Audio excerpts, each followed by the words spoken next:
Hello' everyone, এই দুটা কঁঠাল লৈছোঁ। ইয়াৰ পৰা আমি কাটিব আৰম্ভ কৰি এই কঁঠালৰে আচাৰৰ ৰেচিপি এটা লৈ আপোনালোকৰ আগলৈ লৈ আহিম।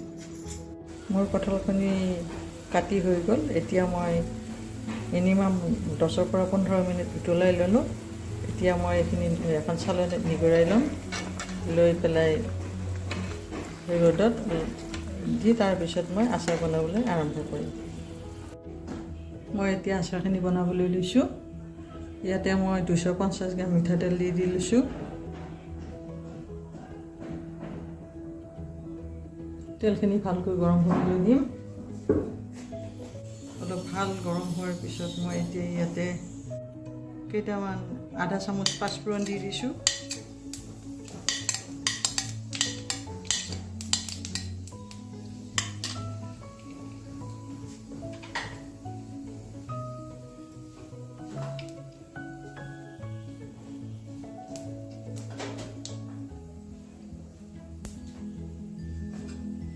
পাঁচফোৰণকেইটা মই ভালকৈ ফুটিবলৈ দিছোঁ। ভালকৈ অলপ আধা ভাজা হ'বলৈ দিছোঁ।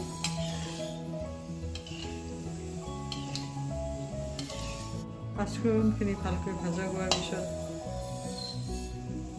মই ইয়াতে মিডিয়াম চাইজৰ দুটা পিঁয়াজ মই গ্ৰাইণ্ড কৰি দিছোঁ। এইখিনি মই ইয়াতে দি দিছোঁ।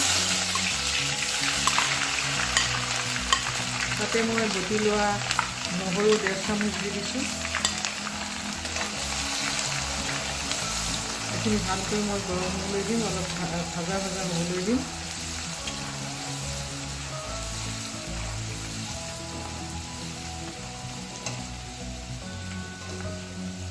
তাৰপিছত মই ইয়াতে 1.5 চামুচ আদা বটা দি দিছোঁ।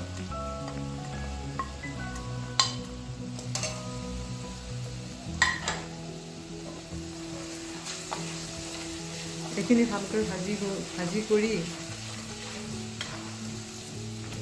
ইয়াতে মই 1.5 কিলো কঁঠাল ৰ'দত শুকাই অনা কঁঠালখিনি মই ইয়াতে তেলত দি দিছোঁ।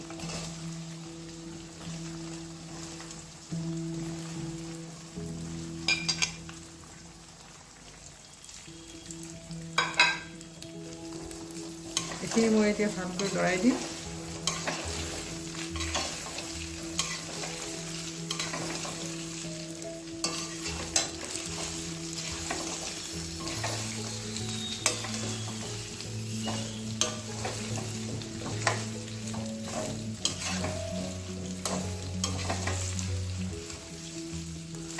অলপ সময় এনেকৈ লৰাই লৈ মই ইয়াতে শুকান মছলাখিনি দি দিম। যিহেতুকে মই ৰ'দত শুকাওঁতে হালধি নিমখ একো দিয়া নাছিলোঁ, ইয়াতে মই 4 চামুচেৰে 1 চামুচ হালধি দিছোঁ। 2 চামুচ ডাঙৰকৈ ধনিয়া গুড়ি দিছোঁ। ৰেড চিলি পাউডাৰ 2 চামুচ দিছোঁ।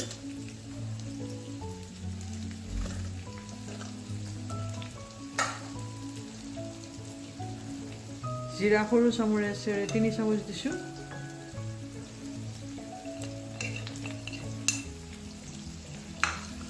এইখিনি এতিয়া মই ভালকৈ লৰাই ল'ম।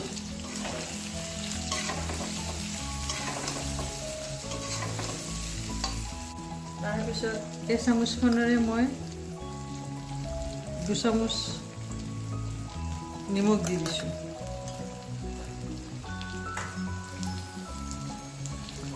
এতিয়া এইখিনি মই ভালকৈ লৰাই ল'ম।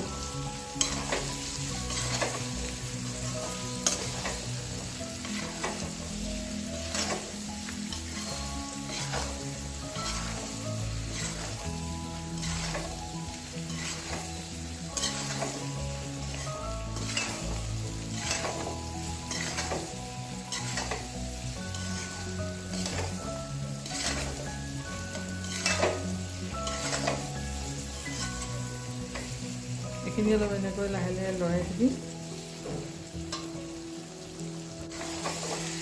এইখিনি লাহে লাহে এনেকৈ লৰাই থাকিম।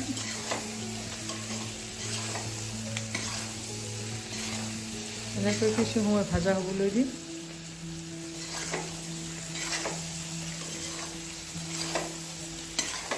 কঁঠালৰ আচাৰ মই আগতে 2-4 বাৰ মই বনাইছোঁ, কিন্তু বহুত দিন আগতে বনাইছিলোঁ। এতিয়া বহুদিন পিছতহে মই এই কঁঠালৰ আচাৰটো বনাবলৈ দিছোঁ। সেয়েহে আপোনালোকৰ আগত এই কঁঠালৰ আচাৰখিনি আপোনালোকৰ লগতো শ্বেয়াৰ কৰিলোঁ। ভাল লাগিলে আপোনালোকেও আপোনালোকেওতো এনেকৈ বনায়, তথাপিতো মোৰ বনোৱাখিনিও আপোনালোকৰ ভাল লাগিলে এবাৰ বনাই চাব পাৰে এই ছিজনতে। এই কঁঠালকেইটা সৰু সৰু গুটি হৈছে, দেখিবলৈ ধুনীয়া লাগিছে কঁঠালৰ গুটিকেইটা।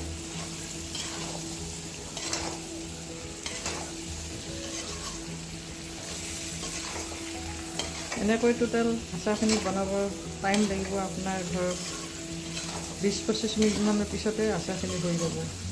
আজি আচলতে ৰ'দটো সিমান ভাল নাছিলে, বইল কৰি পানীখিনি নিগৰাই থৈ কিছু সময় পিছবেলা ৰ'দত অলপ দি পেলাই আনি মই আচাৰখিনি বনাবলৈ আৰম্ভ কৰিছোঁ।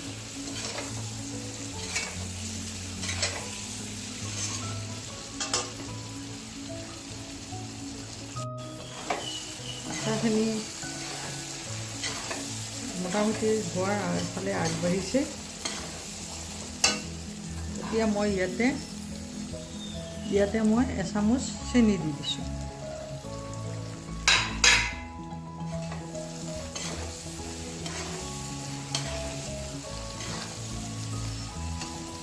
মই এতিয়া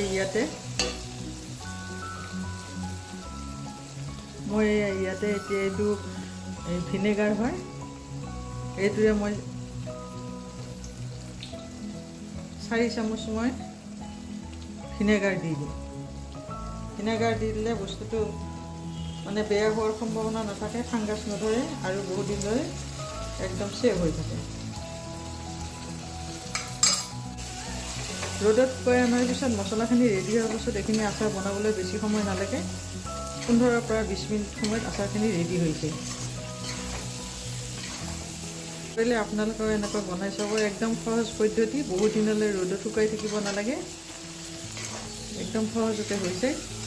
তেলৰ জোখটো মই দিছোঁৱেই, মোৰ 1 কেজিৰ অলপ বেছি আছিল, সেইকাৰণে মই 300 গ্ৰাম মিঠাতেল দিছোঁ, 2 চামুচ আঢ়ৈ চামুচ ধনিয়া গুড়ি, 2 চামুচ হালধি গুড়ি, 2 চামুচ জলকীয়া গুড়ি, 3 চামুচ জিৰা গুড়ি, নিমখ সোৱাদ অনুসাৰ, ভিনেগাৰ 4 চামুচ, চেনি 1 চামুচ, এইখিনিৰে আচাৰখিনি তৈয়াৰ। কঁঠালখিনি ভালকৈ ভাজি লয়, পানীটো নাথাকে, তেতিয়াহ'লে আপুনি ৰ'দ নলগালেও একো অসুবিধা নহয়। মই এনেকৈ ৰ'দ আৰু নলগাওঁ। এই আচাৰটো এবছৰলৈ আপুনি একো টেনশ্যন নোহোৱাকৈ খাব পাৰিব। মাজত কেতিয়াবা ৰ'দ লগালে লগাব পাৰিব। এতিয়া মোৰ আচাৰটো হৈ গ'ল।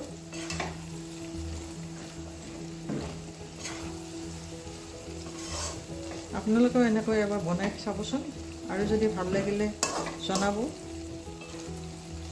মই এতিয়া গেছটো বন্ধ কৰি দিলোঁ, আচাৰটো ৰেডি হৈ গ'ল। হৈ যোৱাৰ পিছত আপোনালোকে অলপ ইলাচি, ডালচেনি এইবিলাকৰ গুড়ি অলপ ছটিয়াই দিলে চেণ্টটো ভাল লাগিব। এইখিনি দি অলপ লৰাই দিব।